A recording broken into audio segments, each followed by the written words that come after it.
Welcome to Coding with Kids. My name is Kalia. And my name is Andrew. Today we're going to teach you Python. Today we're going to learn about arguments.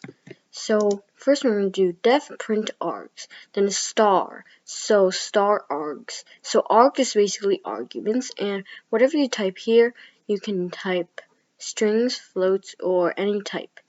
And the star makes it so you can type any number of arguments inside, and then we're going to do a for statement inside while defining the print arg function.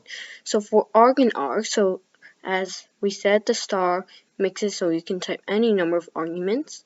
So for each argument, it will print f string arg equals, and then whatever you typed in. Then we're going to print args a. So a is our first and only argument.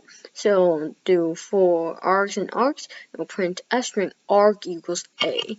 Then it'll do that same thing for a and b, and a, b, and c. So let's save it and run it. So see, it did arg equals a, arg equals a. So it did two args equals a, because the second time we called the function, we also added another a.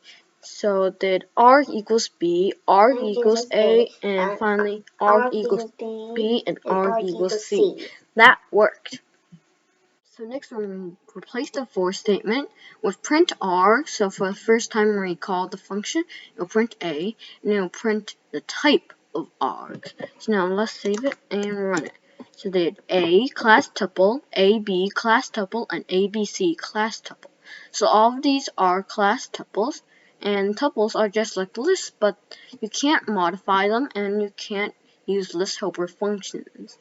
So now we're going to do args 0 equals z in the def print args to see if it can do lists. So it has a error. So it's a tuple, not a list.